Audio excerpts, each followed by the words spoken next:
जय श्री राम दोस्तों। आज की कहानी में आप सबका दिल से स्वागत है।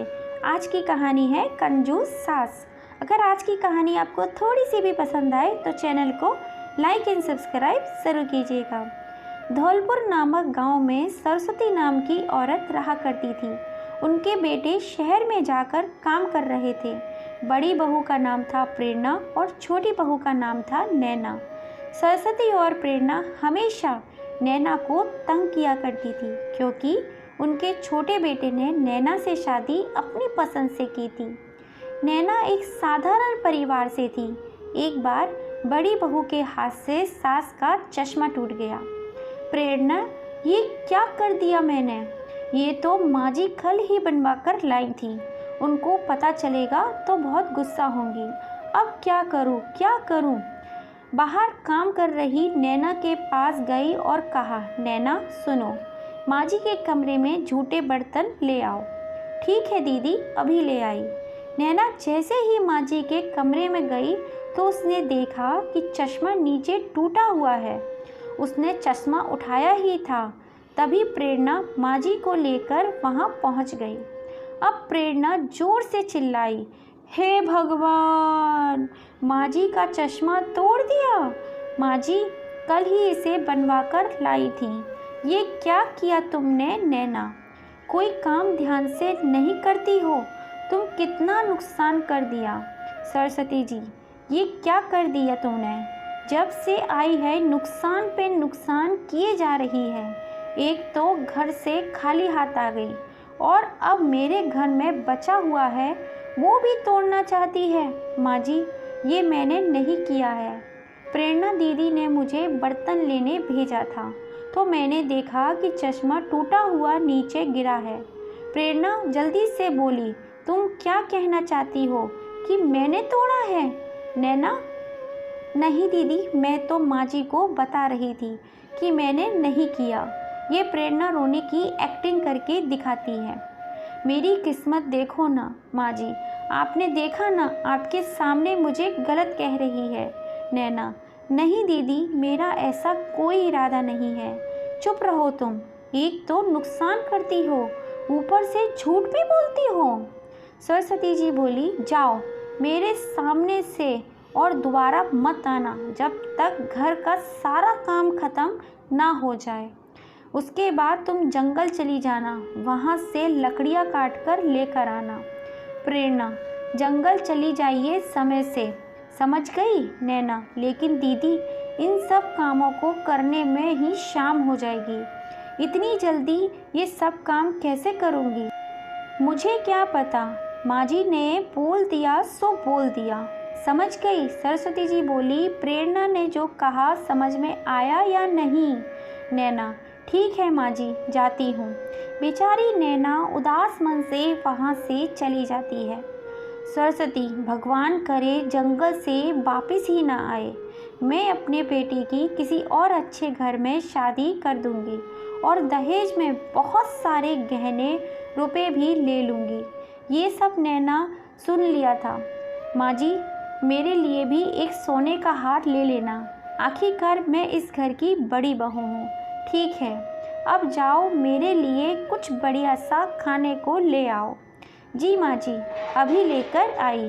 प्रेरणा वहाँ से चली गई। सरस्वती, अब बस इस नैना को इस दुनिया से मिटाना ही होगा। एक बार ये काम हो जाए, मैं पंडितों को जी भर के खाना खिलाऊंगी। नैना काम करते करते रोने लगी।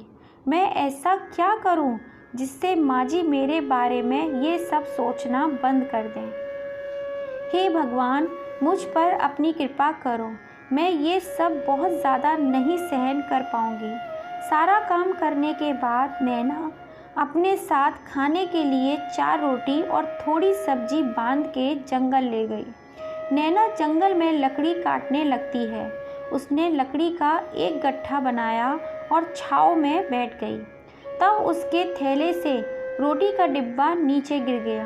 अरे, मैं तो खाना खाना ही भूल गई। लोग काम करना भूल जाते हैं और मैं आके खाना खाना ही भूल गई। क्या करूं अपना? अब बस जल्दी घर चली जाती हूँ। इसे खाऊं या नहीं। ऐसा करती हूँ, खा ही लेती हूँ।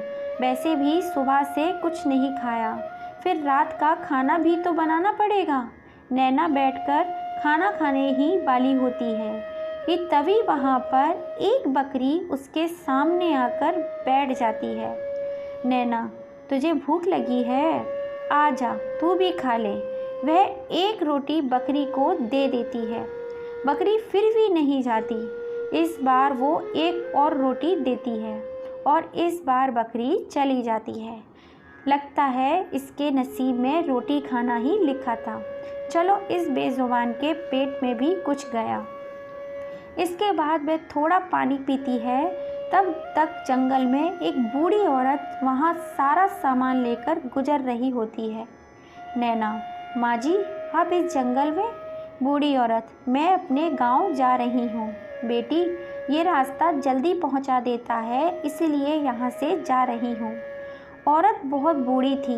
नैना को उस पर दया आ गई। अम्मा, बैठो, मेरे पास 2 रोटी हैं, आप इन्हें खा लो। वैसे भी मुझे तो घर ही जाना है, इसीलिए इन्हें खाने का तो समय नहीं है मेरे पास। आप मुझे थकी हुई लगती हो, आप इन्हें खा लो।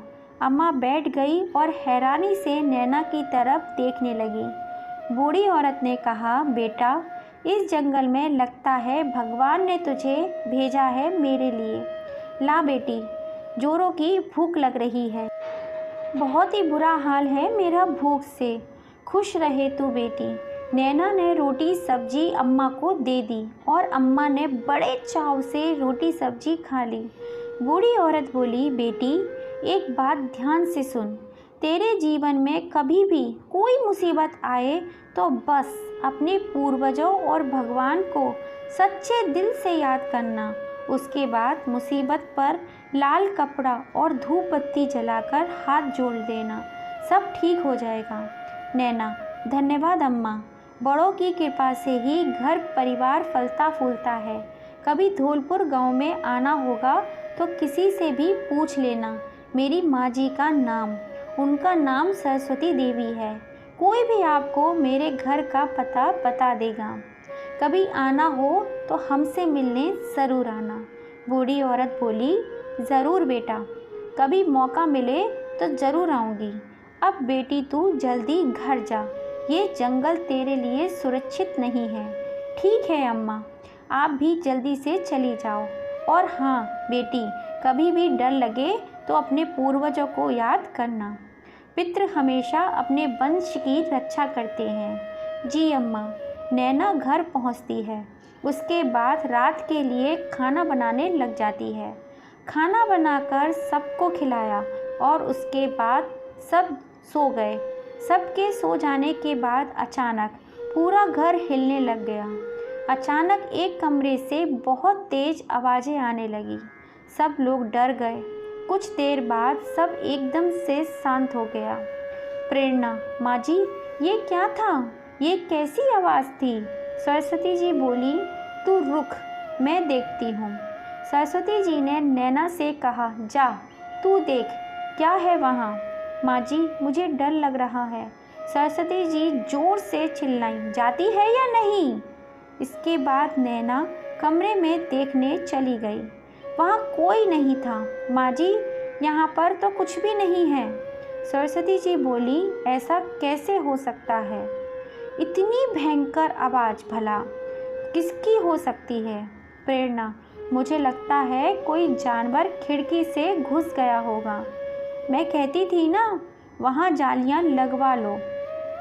सरस्वती जी ने कहा, चलो अब जाओ और सब सो जाओ।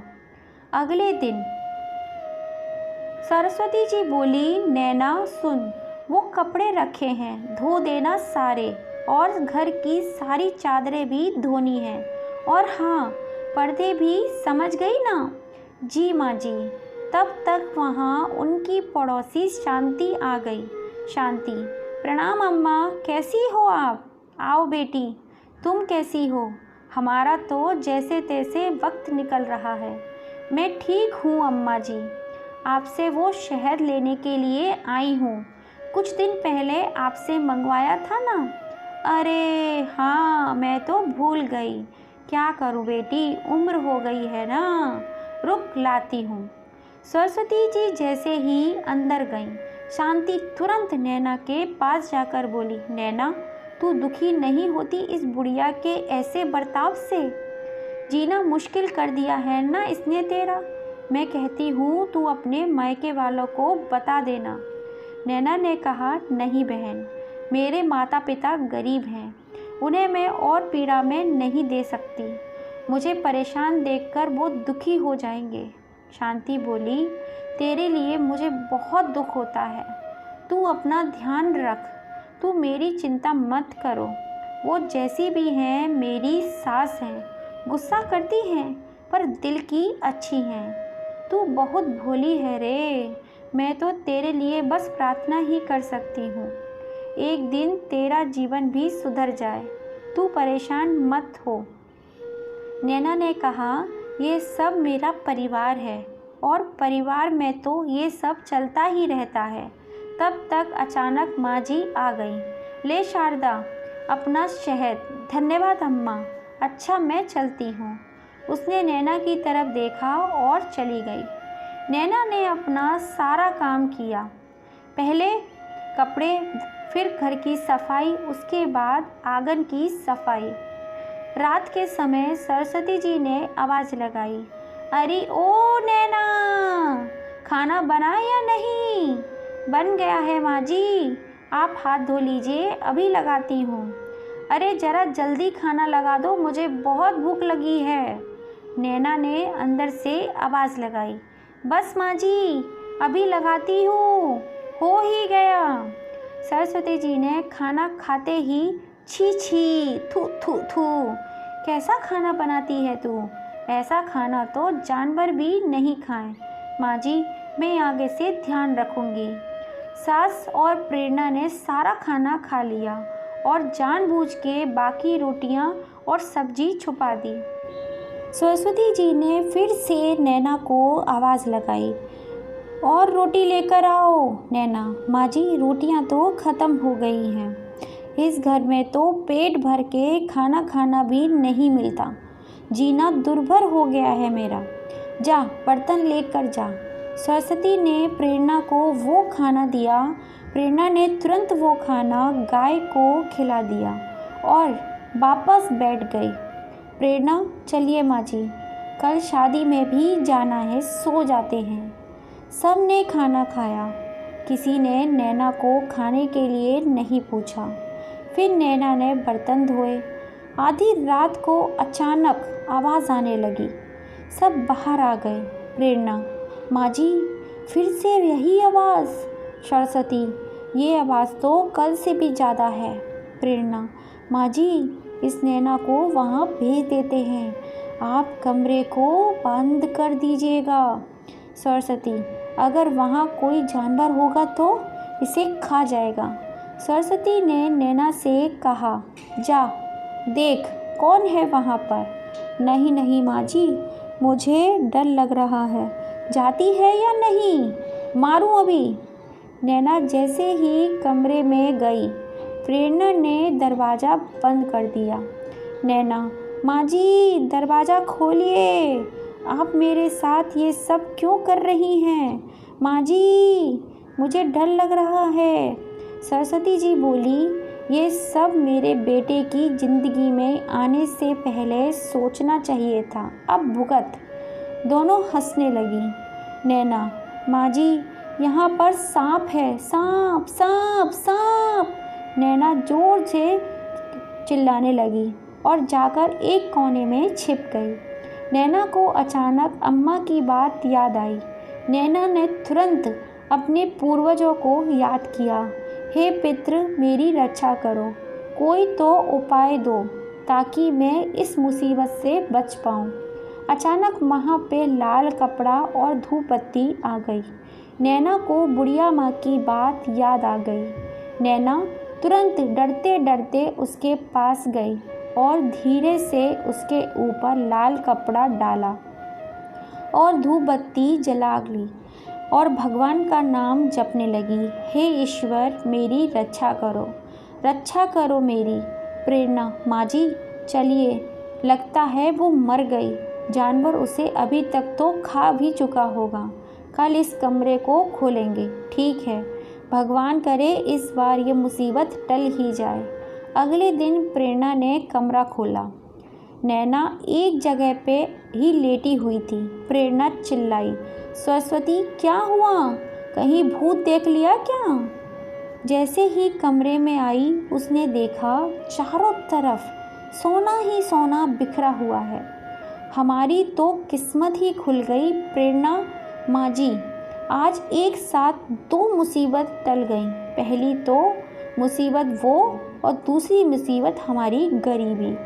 आज से हम ऐशो आराम की ज़िंदगी जिएंगे। माँ जी देखिए ना, इतना सारा सोना, इससे तो हमारी कई पीढ़ियाँ मज़े से अपना जीवन बिता सकेंगी। प्रेरणा जैसे ही सोने का एक गहना उठाती है, इतना सुंदर है ना माँ जी, मेरे गले में बहुत ही अच्छा लगेगा।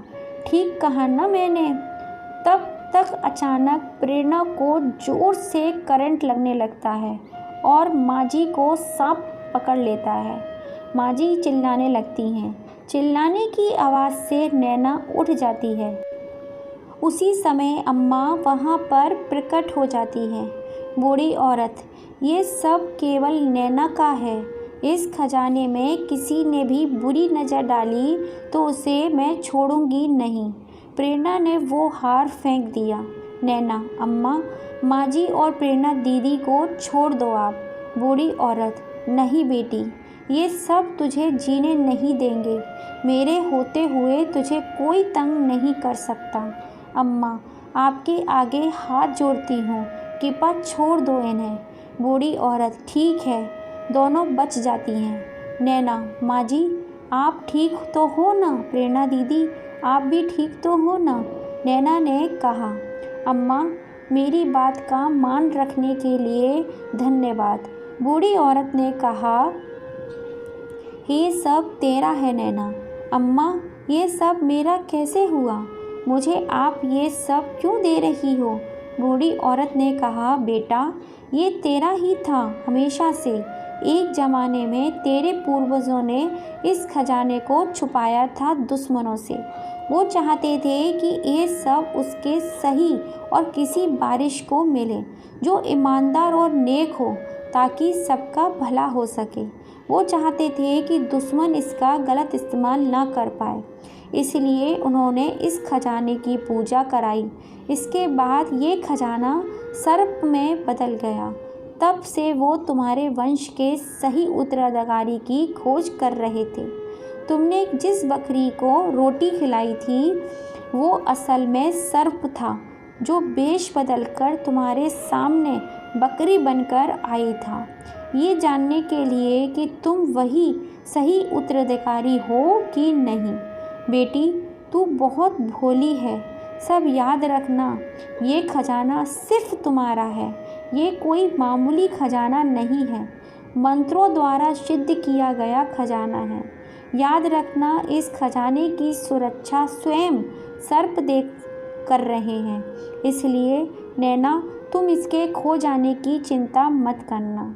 ये हमेशा तुम्हारे पास ही रहेगा। तुम्हारा कल्याण हो। नैना, माँ जी ये सब आपका है। इसका जो कुछ भी करना है वो आपकी मर्जी से ही होगा। सरस्वती, बेटा मैंने हमेशा तेरे साथ बुरा ही किया। तू चाहती तो इतना सारा धन पाके हमें घर से बाहर निकाल सकती थी, पर तू ये सब मुझे दे रही है। क्यों नैना? माँ जी मैं हमेशा चुप रहती थी ताकि एक दिन आप मेरे प्यार को समझ सको। देखो ना, आज आपको मेरा इस परिवार के प्रति प्रेम समझ आ गया। इससे ज़्यादा मुझे कुछ भी नहीं चाहिए। प्रेरणा, मुझे माफ़ कर दो। मैंने तुम्हें हमेशा मारना चाहा, लेकिन आज तुमने मुझे बचाकर मेरी नज़रों में अपनी इज्जत और भी बढ़ा दी है। आज से मैं हमेशा तुम्हारी बड़ी बहन बन के रहूँगी और तुम्हें कुछ नहीं होने दूँगी। सरस्वती ने कहा, नैना इसकी हकदार सिर्फ तू है। ये जिम्मेदारी तुझे ही संभालनी होगी। तेरे ऊपर पूर्वजों को पूरा विश्वास है। इसीलिए तू अपनी जिम्मेदारी समझकर वही कर जो तुझे सही लगे। जी माँ जी, मैं आपकी बात का मान रखूँगी। इसके बाद नैना का परिवार बहुत अमीर हो गया।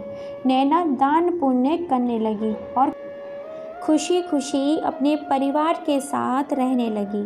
दोस्तों, आपको ये कहानी कैसी लगी? कहानी पसंद आई हो तो हमारी इस छोटी सी फैमिली का हिस्सा ज़रूर बनिएगा। अगर अब तक आपने अपने इस चैनल को लाइक एंड सब्सक्राइब नहीं किया है तो प्लीज़ लाइक एंड सब्सक्राइब करके ज़रूर जाइएगा, जिससे हम जब भी कोई नई कहानी की वीडियो डालें उसका नोटिफिकेशन आपको मिल सके। जय श्री राम दोस्तों, फिर से आप सभी का दिल से धन्यवाद। जय श्री राम।